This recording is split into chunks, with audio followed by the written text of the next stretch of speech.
এইরকম মাছ চচ্চড়ি খেয়ে দেখেছেন? গরম গরম ভাতের সাথে যদি না খেয়ে থাকেন তাহলে আমার এই রেসিপিটা ফলো করে আজকে অবশ্যই এই রেসিপিটা রান্না করে দেখুন। অসম্ভব খেতে মজাদার। তাহলে চলুন রেসিপিটাতে শুরু করা যাক। আসসালামু আলাইকুম everyone, welcome to my channel. আজকে আমি আপনাদের সাথে শেয়ার করতে যাচ্ছি পাবদা মাছের আলু দিয়ে দো পেঁয়াজা। তাহলে চলুন শুরু করা যাক। এই তো আমি প্রথমে এখানে আলুগুলো কুচি কুচি করে কেটে নিয়েছি, পেঁয়াজ নিয়েছি কিছু কুচি কুচি করে কেটে, কাঁচামরিচ নিয়ে নিয়েছি 3-4টা, তারপরে হলুদ, লবণ, ধনিয়ার গুঁড়া, মরিচের গুঁড়া, তারপরে জিরে বাটা, রসুন বাটা, এইগুলো দিয়ে ভালোভাবে এটার সাথে ভালোভাবে মেখে নিতে হবে। চটকায় চটকায় মেখে নিতে হবে। ভালোভাবে মেখে নেওয়া হয়ে গেলে তারপরে এই পর্যায়ে আমি এই পাবদা মাছগুলো দিয়ে দিব।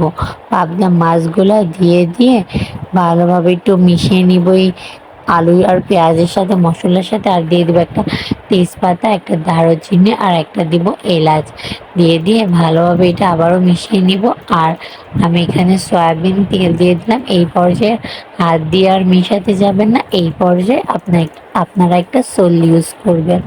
এই সল্লি দিয়ে আপনারা এটাকে একটু ভালোভাবে নেড়ে চেড়ে নেবেন। আর আপনারা এখানে একটু গরম পানি করে নেবেন।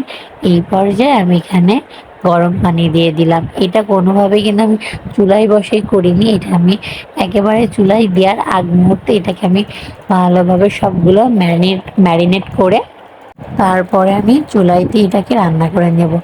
এই তো এখানে আমি 2 কাপ পরিমাণের আপনার গরম পানি দিয়ে দিয়েছি। দিয়ে এগুলোকে ভালোভাবে নেড়ে চেড়ে গ্যাসের চুলায় আমি এখানে দিয়ে দিলাম রান্না করতে, মিডিয়াম টু লো হিটে।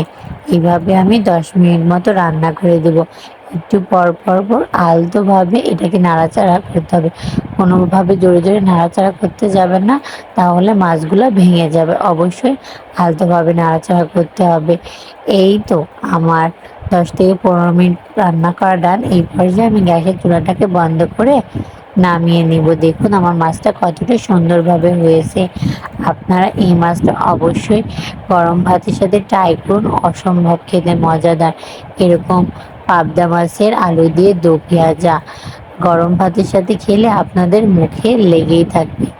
আপনারা যদি এমন আরও বাঙালি রান্না দেখতে চান তাহলে আমার চ্যানেলটাকে আপনারা অবশ্যই ফলো করতে হবে। আমি এই চ্যানেলে আমি নতুন নতুন বাঙালি রান্না, চাইনিজ, তারপরে এইসব রান্না, আমি স্ন্যাক্স শেয়ার করব আপনাদের সাথে। এই তো আজকের ভিডিওটা এই পর্যন্তই। যদি ভালো লাগে আমার চ্যানেলটাকে like, comment, share and subscribe করবেন।